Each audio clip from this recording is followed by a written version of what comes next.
आज की शिक्षा पे चर्चा के तहत विषय अच्छाइयों का सागर।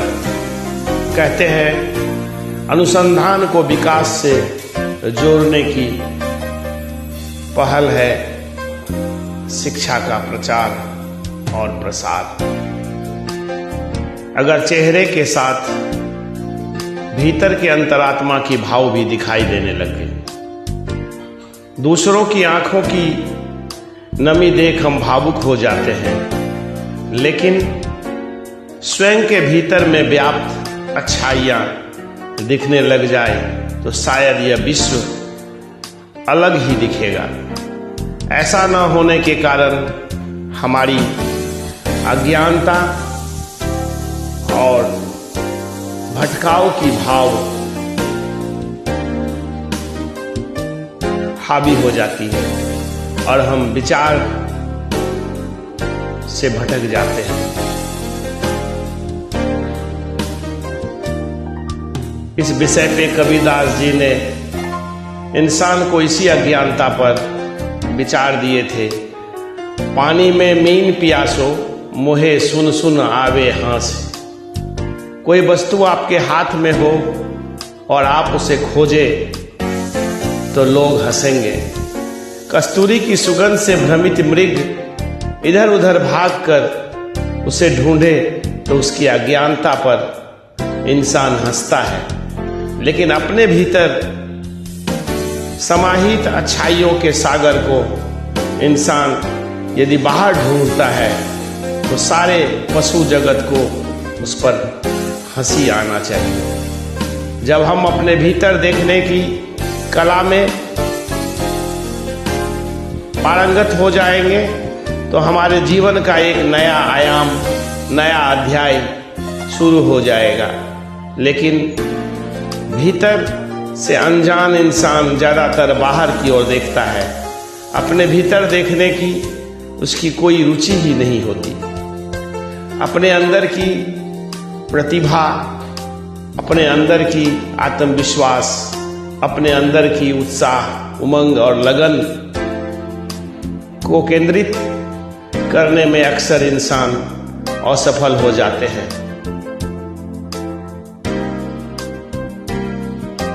और यह भी सच है कि भीतर जिसने एक बार भी देख लिया, बाहर का सारा आकर्षण उसके लिए समाप्त हो जाता है। बाहर की दुनिया में रहने की उसकी आदत छूट जाती है। फिर ऐसे लोग अधिकांश समय समाधि की अवस्था में ही रहना पसंद करते हैं। बाहर की दुनिया में रहने से बुराइयां एवं विकृतियां प्रबल बनती है। काम, क्रोध, मोह, लोभ, भय, अहंकार, घृणा के भाव आते हैं। यह भाव ही हिंसा का कारण बनता है। मारना, पीटना, हिंसात्मक प्रवृत्ति अपनाना उसका ही परिणाम है जो प्रत्यक्ष दिखाई देता है। खुद को भूलकर दूसरों को देखने से हीन भावना का तथा अहंग भाव जागती है। मन में दो बड़ी ग्रंथियां हैं, इन्हीं से निसृप्त होते हैं भाव। जब हम भीतर देखते हैं तो केवल स्व दिखाई देता है, कोई पर दिखाई नहीं देता। ऐसे लोगों का जीना सार्थक होता है। आप कितने साल जिए यह अहम नहीं है, बल्कि इन जिए हुए लम्हों और वर्षों में आपने कितनी जिंदगी जी यह मायने रखता है।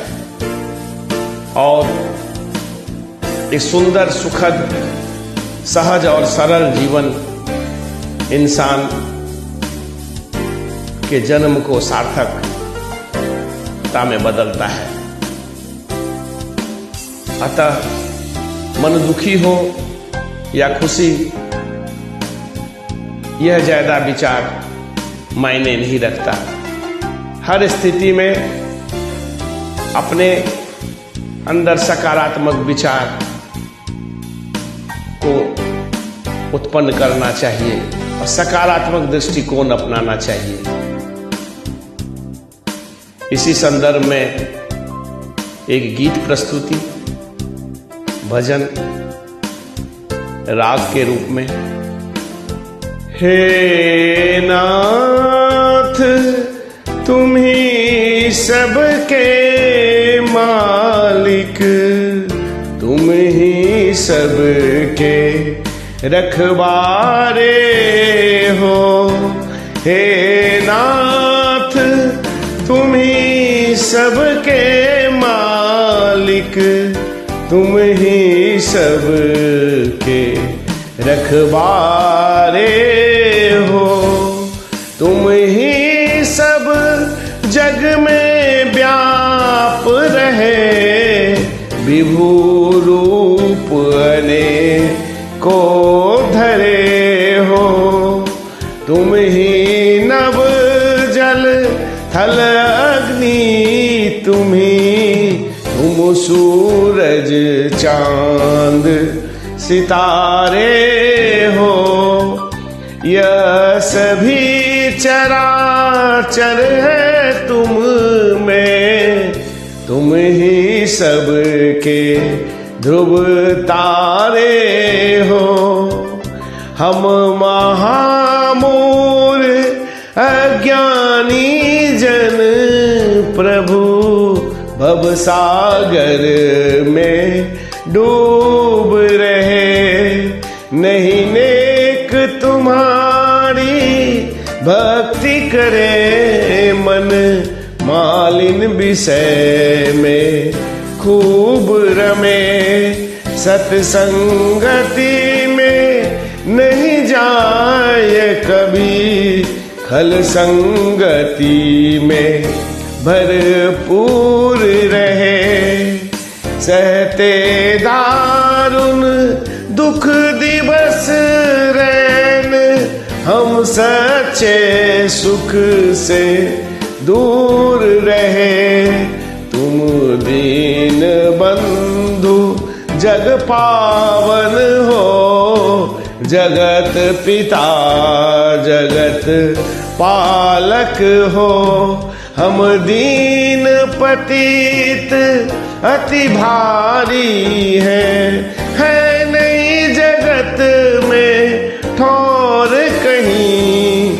हम आए शरण तुम्हारी है प्रभु, हम परे तुम्हारे है दर पर। तुम पर तन मन धन बारे है, अब कष्ट हरो हरि हे हमरे। अब कष्ट हरो हरि हे हमरे। हम निंदित निपट दुखियारे हैं, इस टूटी फूटी नैया को भव पार करो। फिर निज हाथों से नाथ उठाकर, निज शरण में अनाथ को आश्रय दो।